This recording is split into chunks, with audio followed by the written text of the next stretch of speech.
So before we start the film, we're going to have a special panel, and we're thrilled to have as our guests Sean Dinsmore, who's the curator of the Kung Fu Wild Style exhibit, as well as Fab Five, Freddy and MC Yan. So let's bring Sean to the stage first. Sean, where are you? Come out. Would you like to say a few words? Hi, how you doing? How'd you guys like the show? You saw the show? So basically, just want to say quickly about the show is that we opened it last fall in Hong Kong, and the way it came about was Fab Five Freddie, who's an old friend of mine from New York, he and I talk all the time about just international culture, right? And MC Yan I met in Hong Kong through my partner Shelly Pecco, who's not here, and the show was also put on by another guy named Philip Can, he's back in Hong Kong. And when I met MC Yan through Shelly, I realized after about 30 minutes that I was talking to Hong Kong's version of Fab Five Freddy in many ways, you know, an originator and definitely sort of probably the best known figure from the street art and hip hop scene of Hong Kong in the 90s. His band LMF were hugely popular and very much renegade and underground, and they talked about the government and they said things that were very naughty for Hong Kong kids to be doing in the 90s. Fab Five Freddy, as you all know, is, you know, one of the godfathers, if not the godfather of hip hop culture in New York. And I thought these two guys need to talk to each other. And interestingly, when I was talking to Yan, he started to tell me about how Bruce Lee had this very sort of mixed, kind of checkered legacy in Hong Kong with the cultural elite, like they don't really fully accept him. And there was no official Bruce Lee museum in Hong Kong, and that just like blew my head away, because I grew up thinking, you know, Bruce Lee is like superstar, international icon, right? I mean, everybody knows this, yeah. You know, he's great. And so I was Skyping with Fab right after that, and I told him this, and he was equally shocked. He was like, what? No way, Bruce Lee's a superstar. So that was like a pivotal moment. And then as the conversation on both sides kind of grew, we were lucky enough to get access to a warehouse. A guy we knew had bought the entire stock of Golden Harvest film posters. And so we went out to go and look at all these Bruce Lee posters and stuff. And then the idea just started sort of germinating that there's this relationship between hip-hop culture, especially the beginnings of hip-hop culture in the 70s in New York, and Kung Fu movies, and Bruce Lee in particular. So the brief was given to both artists. What is the relationship? Let's explore this relationship. And especially because it was new information for me and for Fab that Bruce Lee was this kind of outlaw image in Hong Kong. We didn't know that. But hip-hop culture, as we all know, even as mainstream as it is, also has this kind of outlaw image always, right? So that was the brief, and they came together in October last year. They each had done 5 new works. They'd never met each other, and they met, and we had a week-long pop-up show that was amazing. If you were in the exhibit, you saw the video. That was from that. So I'd like to bring out right now Fab Five Freddy and MC Yan.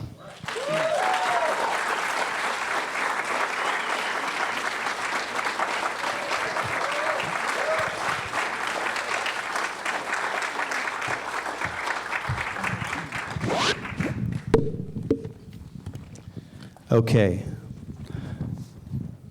In case you didn't know, this is MC Yan. Hello. This is Fab Five Freddy. No, just kidding. So the first question will go to Fab Five Freddy.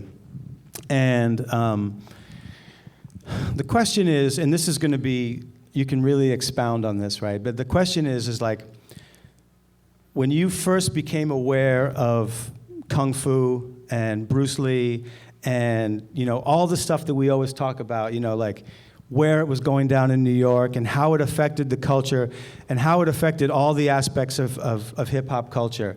So just, you know, like talk about that a little bit, like, and especially how it affected you.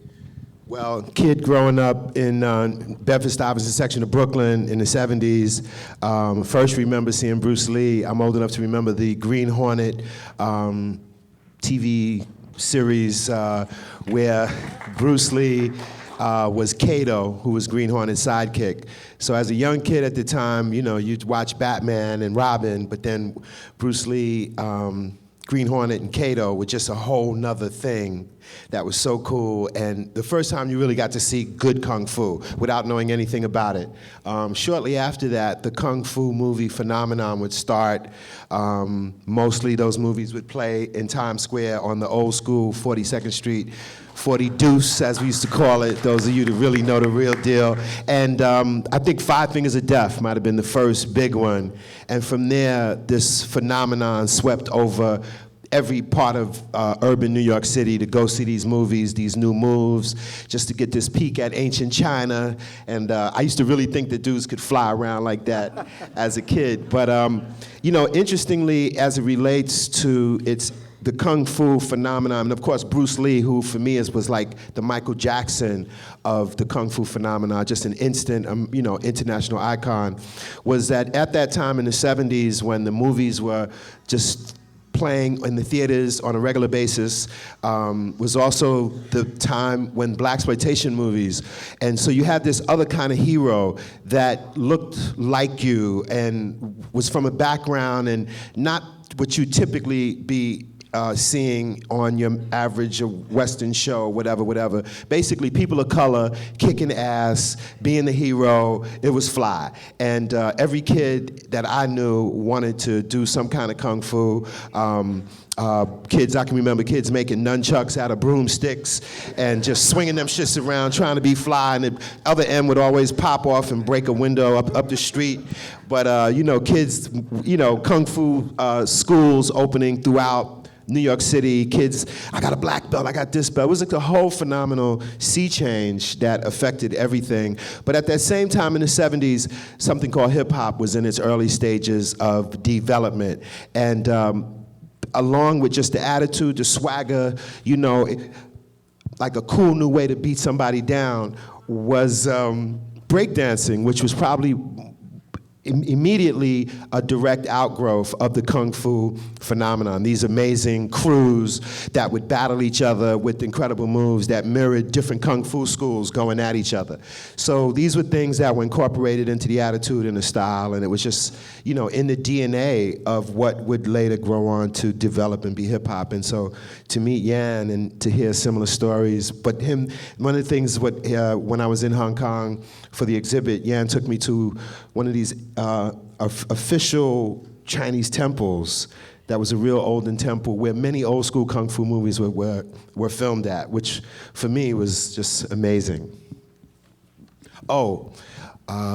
Ironically, as we're here today to see Enter the Dragon, this morning, I regret to inform you that Jim Kelly passed away.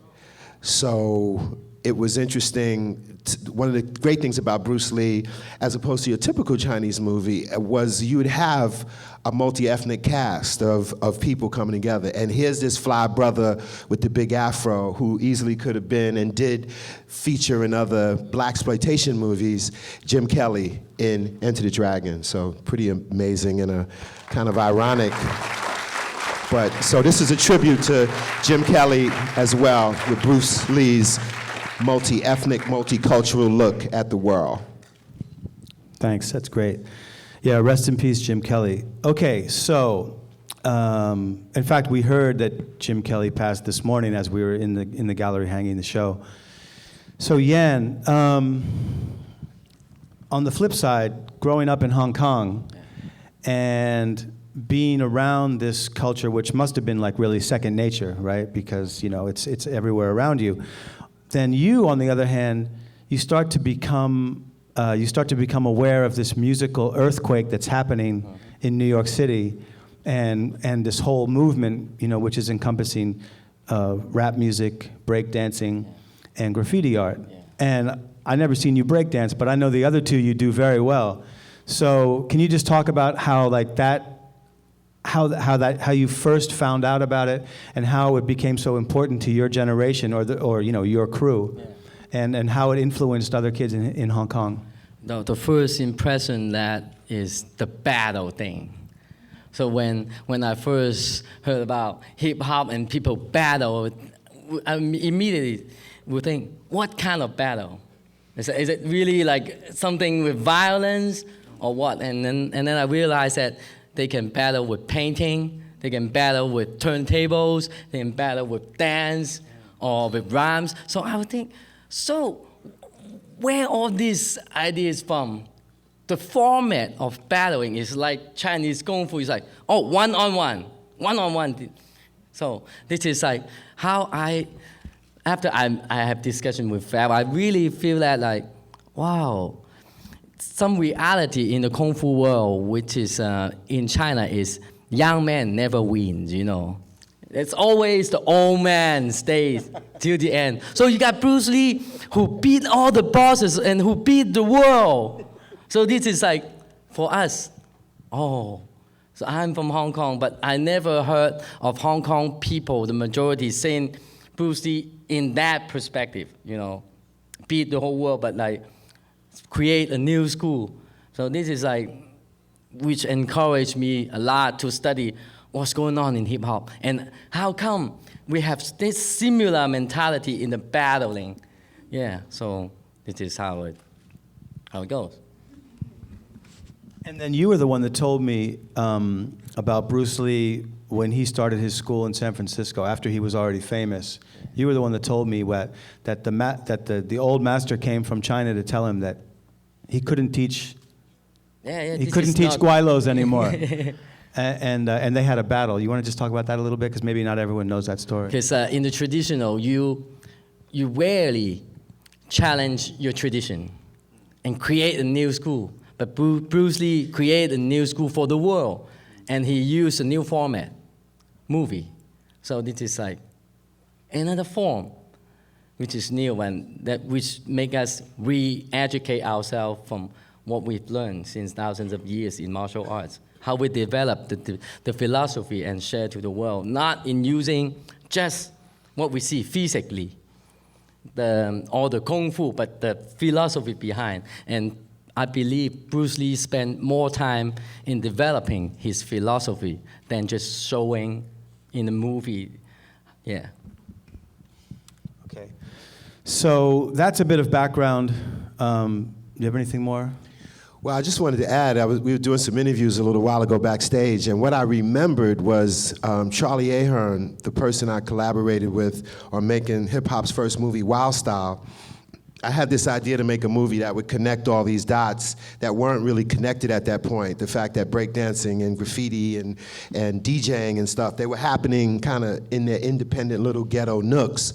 And so I sought out and met Charlie Ahern, but Charlie had made a film on Super 8 film, which is probably, you have to dig deep on eBay to find anything close to it.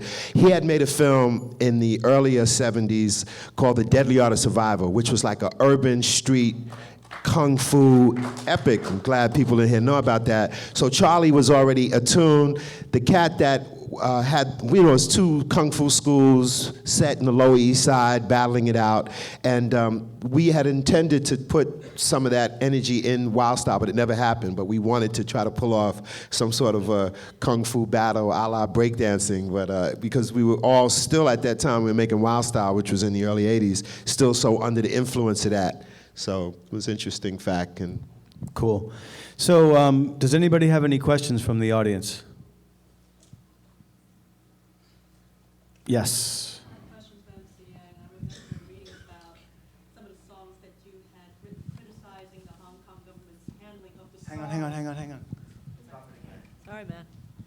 I have a question for MC Yang. I remembered reading about some of the songs that contain lyrics criticizing the Hong Kong government in regards to just how they handled SARS. And I understand that LMF is no more. Given the current climate, that Hong Kong is ever becoming closer to being engulfed, with mainland China. How do you see the hip hop movement in Hong Kong?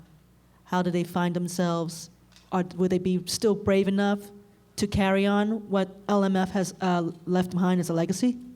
Well, as well, our map situation is we're still under censorship, but we're still free. You know, we're not in jail like most of the good artists we found in China. But I think we're just having fun doing music.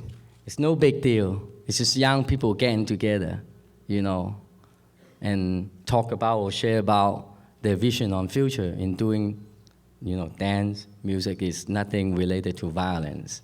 So it's all about, I think it's all about now the hip hop scene in China and in Hong Kong. Hong Kong takes the role of the translator, interpreter, introducing hip hop to China. But China now obviously is a very hungry place. All these young people, they're very hungry about new culture. So I'm happy to tell you that 1-2 years ago when I really started to find a Chinese version of the movie Wild Style with Chinese subtitle, and people in China, in the internet, they tell me that this is something new for them, and they regularly watch Wild Style together, these young people. So I'm thinking, whoa, so hip-hop is long life. It's always young. Just like you need to go to find new places to spread it. That is. So Hong Kong is small, but we can still have the whole China. We got all these young people waiting for that chance to taste some good things. Yeah. Hong Kong becomes the tastemaker for. Yeah, Hong Kong started like Hong Kong. I'm lucky that Hong Kong is still a free city. We can talk about the freedom of speech. But in China, I can only tell people that to start learning freedom of speech by having freedom to hear and listen more. Yeah. One last quick one. Who had their hand up? No? Oh. Okay. My man with the afro. Afro. Afro Samurai, I hear you. I think that the upcoming generations of musicians and artists still have Kung Fu films as an influence on their outlook of their expression of making music. This is the fact. Do upcoming artists, are they getting exposed to the Kung Fu?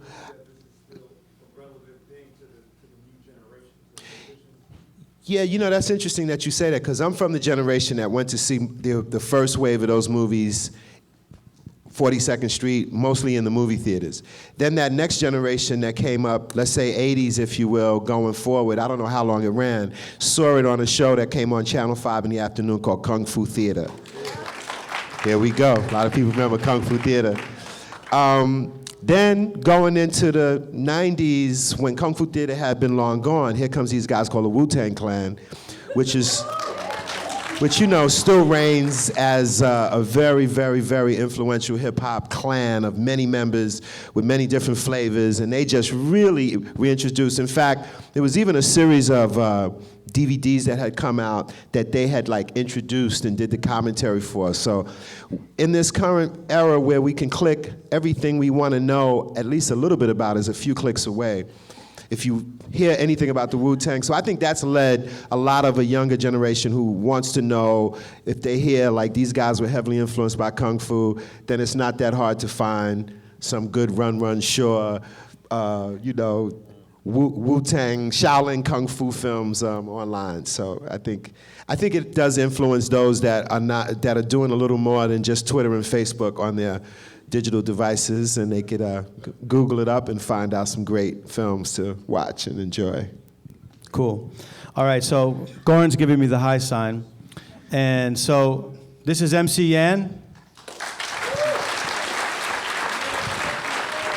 And I've been waiting all week to say this. What can I do for you, Mr. Braithwaite? Yeah, you know, my last name is Braithwaite, and I remember when I got to Hong Kong, it was one of the characters in this movie has my last name, and it's Fab Five Freddie. yeah. Enter the Dragon. And also, this is incredible for me. This is the first time I'm seeing this film projected since way back in the days, so this is going to be a treat. Thank you, New York Asian Film Fest.